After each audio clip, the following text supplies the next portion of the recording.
Et pour finir cette émission, l'œil de l'expert, comme d'habitude, nous allons tenter de comprendre ensemble quelle est la plus-value du conseil en gestion privée quand la boussole de l'investissement se dérègle, comme c'est le cas à l'heure actuelle. Pour en parler, nous avons le plaisir d'accueillir Vincent Martins. Bonjour Vincent Martins. Bonjour Nicolas. Vous êtes le directeur général de Wakerstone. On a vu ces derniers jours, ces dernières semaines, des marchés financiers qui suscitent, qui ont déjà des réactions fortes eux-mêmes et qui suscitent des réactions fortes. Est-ce que dans ce contexte, le conseil reprend du poil de la bête par rapport à il y a quelques mois? Alors je vais vous dire oui, et c'est fondamental aussi que le conseil reprenne sa place, pour une simple raison, c'est que on perd tout un tas de repères. Il y a beaucoup de biais cognitifs qui impactent une construction, une stratégie patrimoniale. Alors, soit on est au tout début d'une stratégie et on n'a pas de repères. D'accord, oui. C'est important en fait de se faire accompagner. Soit on est déjà sur quelque chose qu'on a mis en place. Et qu'est-ce qui est en train de bouger? Et on se demande si c'est remis en cause ou non. Oui. Donc, je vais vous parler un petit peu d'une petite science.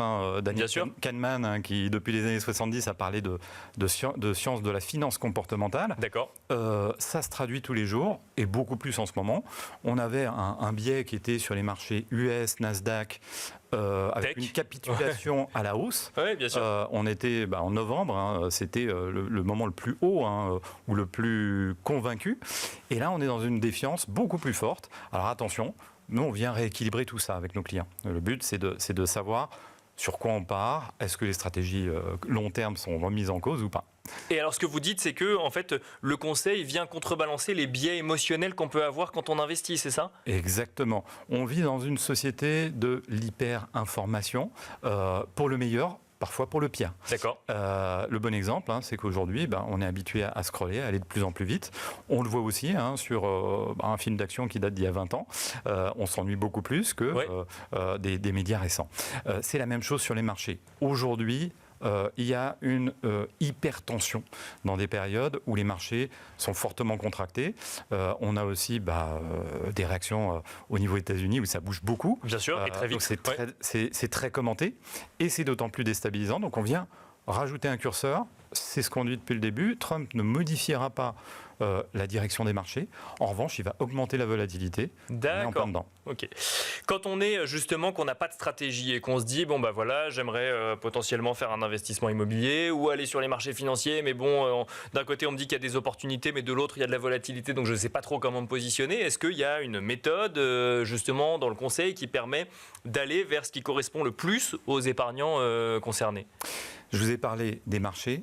Je vais vous parler justement dans une stratégie de ce qu'on veut. D'accord. En fonction de son âge, des montants, de sa situation. Et il faut savoir que, là encore, le conseil ne va pas être le même pour une personne qui a 30 ans et qui veut se créer une retraite par rapport à une personne qui a un capital et qui veut le faire fructifier 30 ans plus tard. D'accord. Donc là-dessus, il y a une logique aussi où souvent les plus jeunes investisseurs sont très sensibles aux variations de marché, beaucoup plus. D'accord. Alors même qu'ils ont le temps. Exactement. Alors qu'ils ont le temps. Ce qu'on fait souvent, c'est que on vient aussi rassurer des investisseurs plus jeunes en faisant le cumul des flux qu'ils vont avoir pendant toute leur carrière. Souvent, ça dépasse le million. D'accord. En réalité, vous avez 1 million de potentiel. Qu'est-ce que vous allez en faire? Est-ce que ça va être plutôt pour avoir plus de patrimoine pour vous loger? Est-ce que c'est plus pour du financier? Vous voyez, c'est ce genre de choses. Et alors justement, si on vient sur... parce que là, vous nous parlez encore de biais quelque part, ou vous nous parlez encore d'idées reçues qu'on peut avoir qui empêchent d'agir ou d'investir correctement, si je comprends bien. Exactement.